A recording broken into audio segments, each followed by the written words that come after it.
오늘 2장 1절은 이렇게 시작을 합니다. 오순절 날이 이미 이름에 그랬습니다. 오순절이라는 말 그대로 50이라는 뜻입니다. 다섯 오, 열순, 절기절, 이래서 50일을 뜻합니다. 그럼 어느 때부터 50일인가? 6월절 주간의 안식일부터 50일째 되는 날이 바로 오순절입니다. 6월절은 제가 이미 출애굽기 말씀을 드리면서 여러분들에게 말씀을 드렸습니다. 6월 달에 있는 행사가 아니라 6월절, 패스오버, 넘어간다는 뜻입니다. 이스라엘 백성들이 애굽에서 출애굽할 때 하나님께서 10가지 재앙을 내리시는데 그 마지막 재앙이 바로 애굽에 난 모든 장자의 죽음이었습니다. 이스라엘 백성들도 애굽에 사니까 그 재앙을 피해갈 수가 없어요. 그런데 어린 양을 잡아서 그 어린 양의 피를 대문에 바른 집은 죽음의 사자가 넘어갔습니다. 패스오버, 넘어갔습니다. 그게 6월절입니다. 이스라엘 민족의 가장 큰 절기고 이스라엘 백성들이 애굽으로부터 죽음으로부터 사망으로부터 구원받은 날이 바로 이 6월절이에요. 그렇기 때문에 예수님이 6월절의 어린 양으로 십자가에 죽으시고 다시 3일 만에 부활하셨습니다. 그래서 우리 예수님을 믿는 우리들이 이 죽음의 재앙으로부터 넘어가는 것입니다. 이게 구원이에요. 죄와 사망과 멸망과 지옥의 권세가 6월 패스오버 넘어갔습니다. 예수 그리스도의 십자가의 보혈로 사함을 받았습니다. 그 넘어갔기에 우리가 생명을 얻고 영생을 얻고 천국을 소유하게 되었습니다. 그래서 구약의 6월절은 우리가 예수를 믿고 구원받은 것을 상징하는 것입니다. 오늘 예배를 드리는 우리 모두는 다 구원의 6월절이 다 있습니다. 예수 그리스도를 통해서 구원받은 6월절의 체험이 있습니다. 그리고 6월절 다음에 오순절이 있습니다. 구원받은 6월절이 성령 세례에 비유한다면 오순절은 성령 충만을 말하는 것입니다. 그러니까 이 성령의 역사는 그냥 한 번으로 이례적인 사건으로 끝나는 것이 아니라 계속해서 성령의 충만함을 부어주신다는 것입니다. 부활하신 예수님은 40일 동안 제자들과 함께 계셨고 많은 사람들에게 보여주셨고 심지어는 500여 명이 되는 형제들에게 한 번에 보여주셨습니다. 그리고 이제 하늘로 승천하시면서 1장 4절에 예루살렘을 떠나지 말고 약속하신 성령을 기다리라고 하셨습니다. 그리고 1장 8절에 성령이 임해야 너희가 권능을 받고 땅끝까지 이르러 내 증인으로의 삶을, 주님을 증거하는 그런 삶을 살아갈 수 있다고 말씀해 주셨습니다. 주님의 부활하심을 경험한, 주님의 승천을 목격한 자들이 그의 약속의 말씀을 믿고 확신한 제자들이 120명이 모였습니다. 마가의 다락방에 모였습니다. 그 약속하신 성령을 기다렸습니다. 한 마음으로 기도했습니다. 드디어 오순절, 부활하시고 40일 동안 함께 사람들에게 보이시고 그리고 이제 승천하셨으니까 승천하신 후 10일째 되던 날 그곳에 성령의 충만함이 임하게 되었습니다. 거기 모든 사람들 모인 나가의 다락방에 모인 120명의 사람들이 성령의 충만함을 받았습니다. 그곳에 성령의 충만함으로 가득 차게 되었습니다. 그리고 그때부터 교회가 시작이 되었습니다. 그러니까 성령의 오심으로 충만하심으로 교회가 시작되었고 성령과 함께 교회가 시작되었습니다. 그래서 여러분 교회는 반드시 성령의 충만하심이 있어야 합니다. 성령의 기름 부으심이 있어야 됩니다. 성령의 감화 감동이 있어야 합니다. 그리고 우리가 오늘 이곳에 모인 이곳에 성령의 충만하심이 예배 가운데 임해야 됩니다. 그래야 우리가 교회다운 교회를 세워갈 수 있습니다. 반대로 성령이 임하시지 않으면, 성령이 떠나시면 우리는 그냥 사람들이 모인 게 되는, 사람들이 모여서 예배 드리고 친교하고 뭐 하고 하는 그런 사람들의 행동이 되는 거예요. 오늘 아무런 그러면 역사가 일어나지 않습니다. 오늘 이 아침에 예배하시는 여러분들 한 사람 한 사람 가운데, 또 우리 오늘 예배하는 이 공동체 가운데 성령의 충만한 은혜와 임재하심이 부어지고 체험되어지는 그런 귀한 예배가 되기를 우리 주님의 이름으로 간절히 축원합니다. 우리 옆 사람 이렇게 인사합시다. 성령 충만하시길 바랍니다. 성령 충만하시길 바랍니다. 성령 충만하시길 바랍니다. 오늘 본문 2절에 보니까 그러면 성령께서 어떻게 임재하셨느냐? 하늘로부터 급하고 강한 바람 같은 소리로 임하셨습니다. 3절에는 마치 불의 혀처럼 막 갈라지는 그런 모습으로 임하셨습니다. 여러분, 성경에는 이 외에도 예수님이 세례 요한에게 세례 받으실 때 마태복음 3장 16절에 보니까 하나님의 성령이 비둘기같이 내려오셨다, 비둘기같이 임하셨다, 그렇게 말씀하고 있습니다. 요한일서 2장 20절에는 기름 부음을 받고 그랬습니다. 성령께서 기름을 부어주셨다, 그렇게 표현하고 있습니다. 찬송가 183장에는 성령의 단비를 부어 막 비가 오듯이 성령께서 비처럼 임하셨다, 그렇게 우리가 찬양하고 있습니다. 사도 바울의 표현으로는 성령께서 인치셨다. 에베소서 1장 13절에 성령으로 인치심을 받았다. 여러분, 인쳤다는 말이 도장을 찍었다는 말입니다. 미국서는 도장을 찍지 않으니까 사인을, 서명을 했다는 말입니다. 오늘 읽은 사도행전 2장 13절에는 그들이 새 술에 취했대. 여러 가지 모양으로 표현하고 있습니다. 지난주에 말씀드린 감리교회를 세운 요한 웨슬레는 자기 마음이 뜨거워졌다, 마음이 따뜻해졌다, 그렇게 표현합니다. 성령께서 임하심을 그렇게 느꼈습니다. 우리는 주로 불과 같은 성령으로 그렇게 표현하며, 불같은 성령, 마태복음 3장 11절에 그렇게 표현하고 있어요. 성령과 불로, The Holy Spirit and with fire, 불과 함께 성령이 임하신. 우리나라 사람들은 좀 급하다 보니까 불같은 성령을, 그래서 성령이 그냥 불같이 오기를 간절히 그렇게 그런 표현을 좋아합니다. 그러나 여러분, 다양해요. 성령의 임하심은 다양합니다.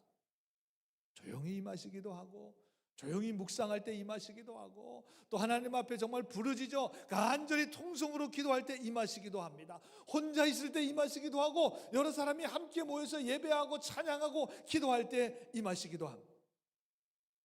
여러분, 어떤 성령의 임재하심, 성령의 충만하심을 어떤 한 가지 모습으로 절대화시키거나 저것만이 성령 충만이라 그렇게 여러분 말해서는 안 됩니다. 다양한 경로와 다양한 방법으로 임하십니다.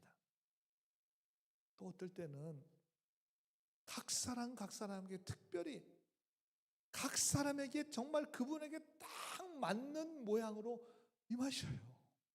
다 달라요. 여러분, 오케스트라 악기가 다 다르잖아요. 가끔 이 오케스트라 하는 거 보면 가만히 있다가 맨 마지막에 한번 땅 치는 것도 있어요. 맨 마지막에 그거 한번. 그러나 그 소리가 조화를 이뤄서 우리가 정말 아름다운 음악으로, 그렇게 우리에게 감동을 주는 음악으로 들려요. 그게 다 다양해요. 다 다양합니다.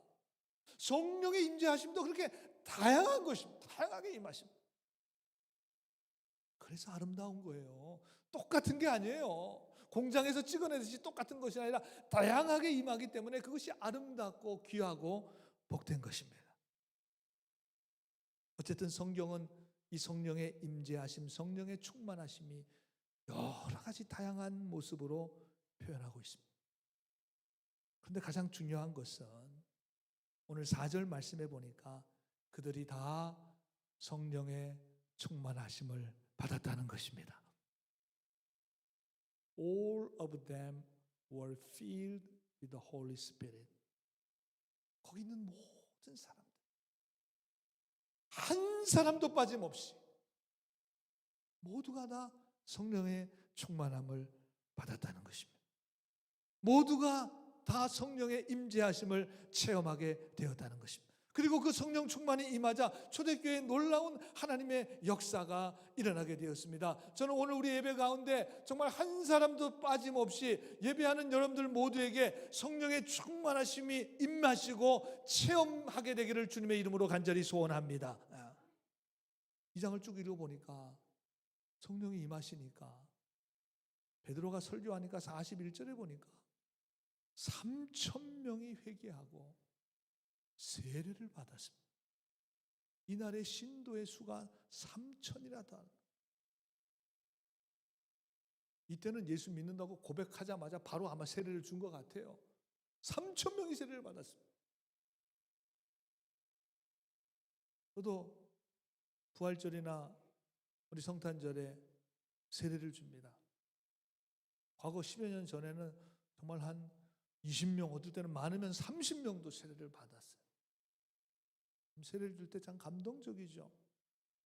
이분이 미국 오셔서 교회 처음 나와서 예수를 믿고 예수를 나의 구세주로 영접하고, 그리고 나는 하나님의 자녀가 되었습니다. 나는 하나님의 뜻대로 살겠습니다. 세례받고 나오는 모습, 목사는 세례 줄 때가 가장 행복하고 가장 감동적이고 가장 정말 흥분이 됩니다. 저도 눈물을 많이 흘렸던 것 같아요. 세례를 주면서. 그러니 여러분, 3,000명이나 되는 사람들이 내가 예수를 믿습니다, 내가 하나님의 자녀입니다, 내가 구원받은 하나님의 백성입니다 라고 나왔을 때 저 모습이 얼마나 감동적이었을까 상상해 보세요, 여러분. 그리고 성령으로 충만해지니까 44절 45절에 보니까 믿는 사람이 다 함께 있어 서로 물건을 서로 통용하고 또 재산과 소유를 팔아 각 사람의 필요에 따라 다 나눠줬습니다. 여러분, 어떻게 저런 일이 가능합니까?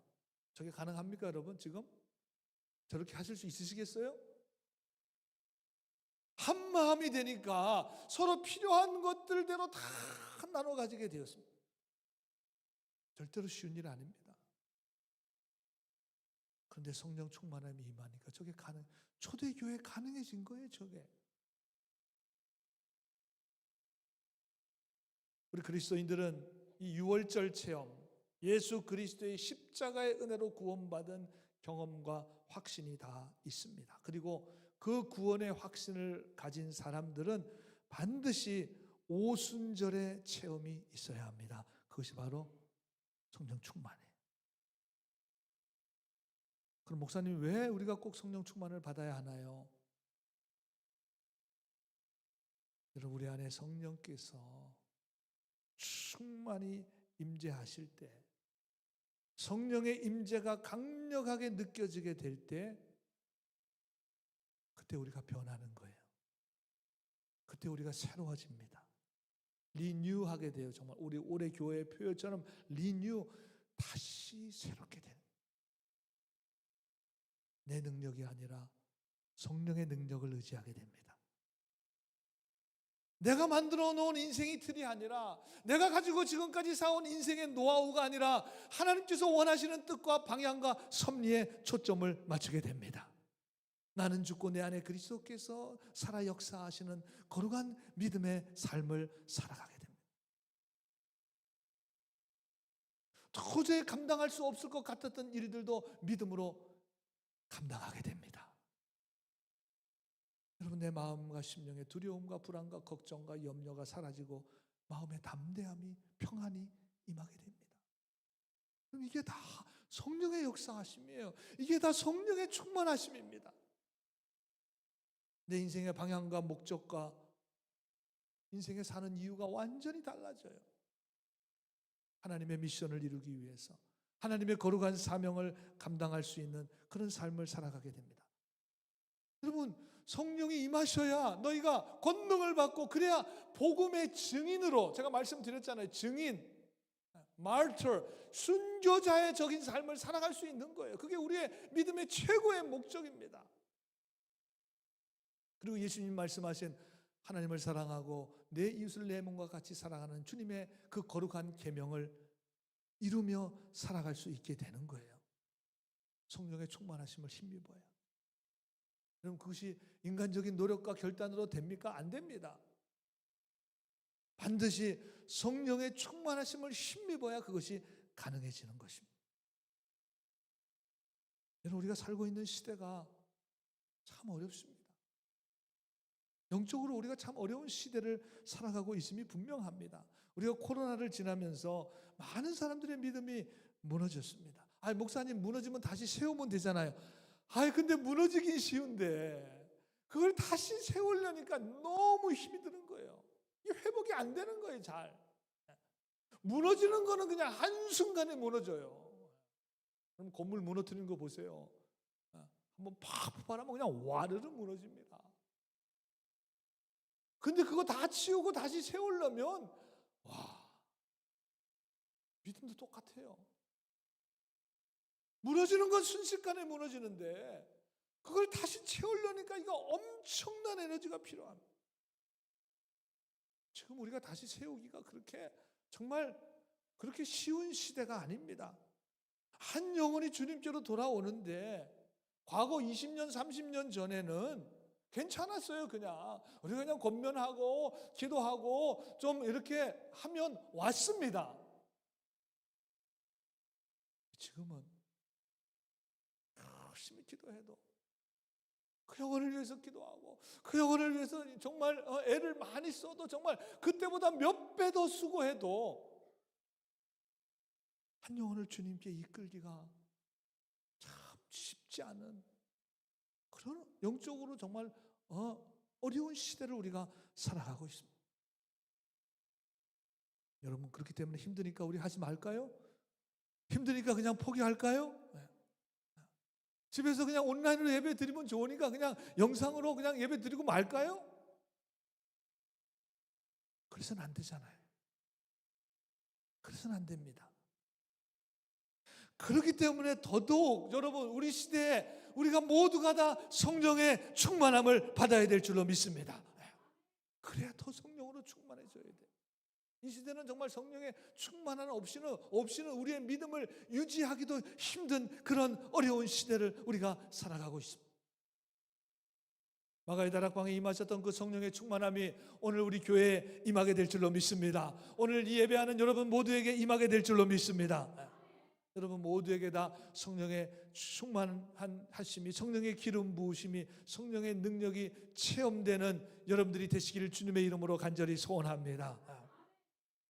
오늘 말씀에서 우리가 한 가지 주의해서 보아야 될 말씀이 있고 우리가 잘 아는 말씀이에요. 성령이 임하시니까 오늘 본문 4절에 보니까 어떤 사건이 하나 일어나요. 그게 방언의 사건입니다. 4절에 보니까 성령의 말하게 하심을 따라 다른 언어들로 말하기를 시작하니라 그랬습니다. 방언으로 말하기 시작했다는 거예요. 메시지 성경에 보니까 성령께서 시키시는 대로 내가 막 하고 싶은 말을 한 게 아니라 성령께서 시키시는 대로 여러 다른 언어로 말하기를 시작했습니다. 그래서 NIV 영어 성경에 보니까 enable이라고 하는 표현을 썼습니다. 능력이죠. 말할 수 있는 능력을 주셨다는 거예요. 아니 어떻게 갑자기 배우지도 않은 다른 언어를 막 이야기할 수가 있겠습니까? 성령께서 시키시는 대로 성령이 능력을 주셨다. NIV 성경에 그러고 NASB 성경에는 utterance라는 말인데 이 말은 뭐냐면 발음을 주셨다는 거예요. 말하는 발성을. 아니 외국어를 배우지도 못했는데 어떻게 외국어로 발성을 할 수가 있겠습니까? 근데 성령이 그렇게 주셨다는 거예요. NRSV 영어 성경에 보니까 그냥 ability, 그냥 그 능력을 주셨다는 거예요. 다른 말로 할 수 있는.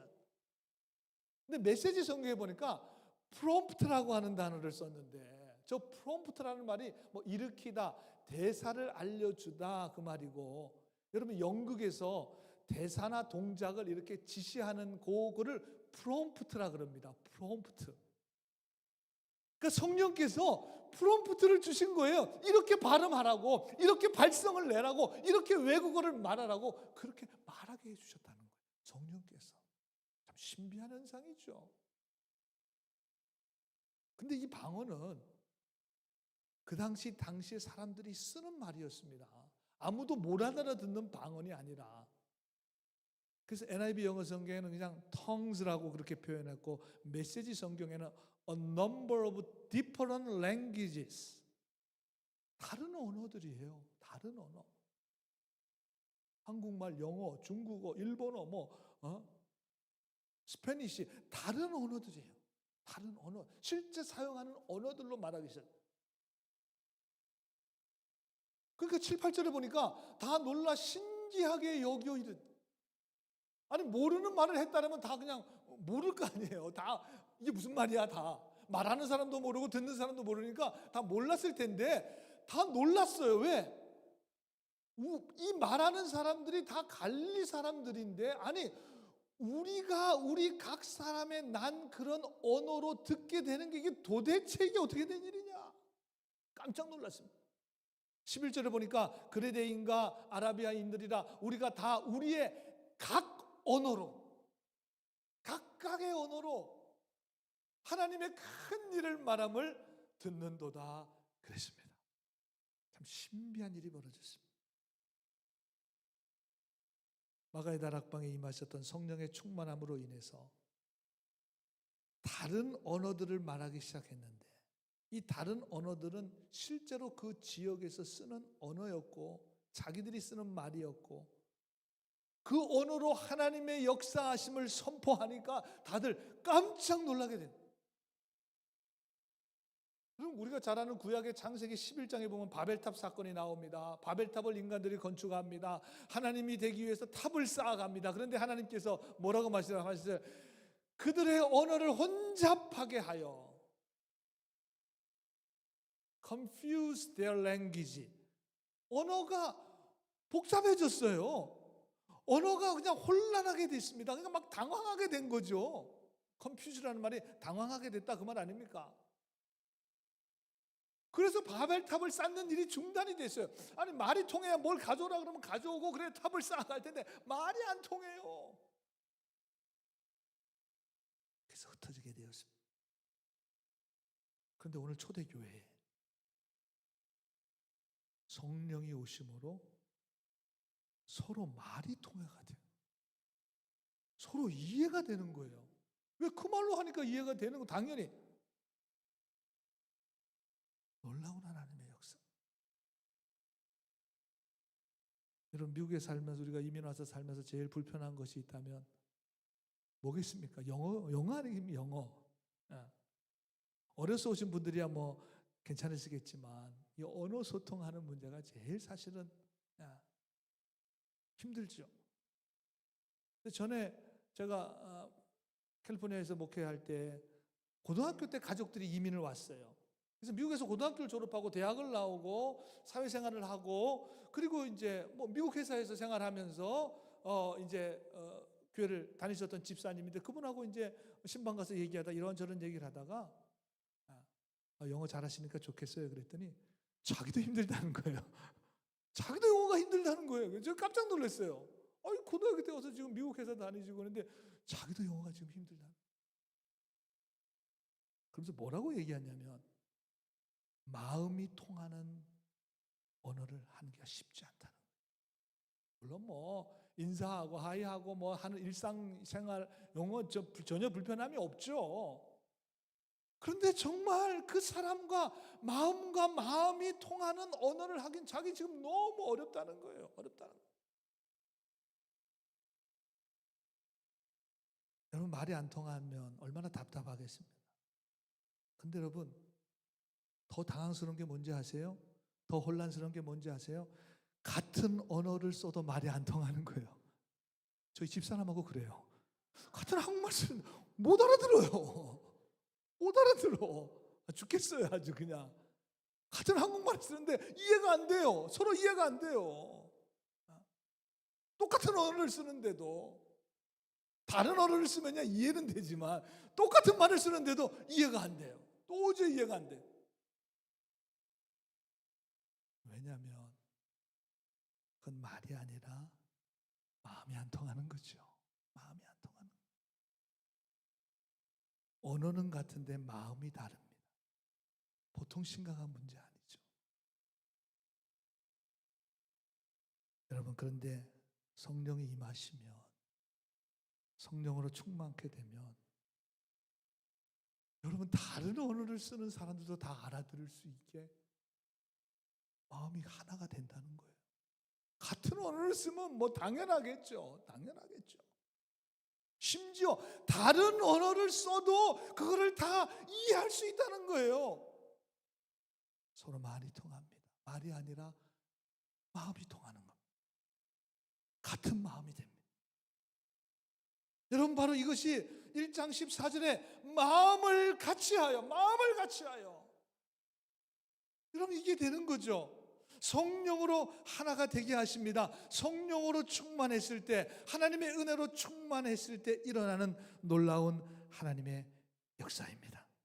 서로 통하게 돼요. 이해가 되고 하나가 되는 것입니다. 여러분, 우리 모두가 다 성령 충만함을 받아야 합니다. 성령의 기름 부으심이 있어야 합니다. 불같이 임하실 수도 있고 비둘기같이 임할 수도 있습니다. 강한 바람과 같기도 하고 마음이 따뜻해지고 뜨거워지는 성령의 감동하심으로 임하시기도 합니다. 그러나 우리 모두에게 오늘 이곳에 임해야 합니다. 그래야 리뉴, 다시 새롭게 됩니다. 그래야 우리가 하나가 됩니다. 여러분, 우리 교인들이 하나가 되면 생각만 해보세요. 우리 모두가 다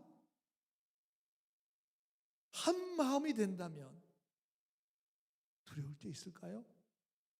하지 못할 때 있을까요?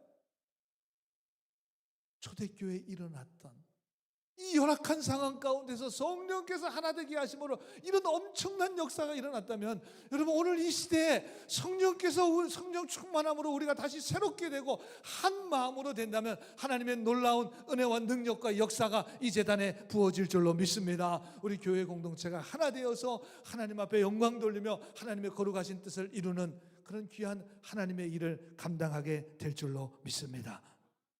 2025년도 새롭게 시작했잖아요. 성령 충만한 교회, 여러분의 성령 충만함으로 함께하는 가정, 그래서 우리들의 삶을 통해서, 또 여러분들의 가정을 통해서, 또 우리 교회를 통해서 하나님의 큰 역사를 이루며 하나님 앞에 영광을 올려드리며 나아갈 수 있는 그런 역사가 일어나게 되기를 우리 주님의 이름으로 간절히 축원합니다. 축원합니다. 기도하겠습니다.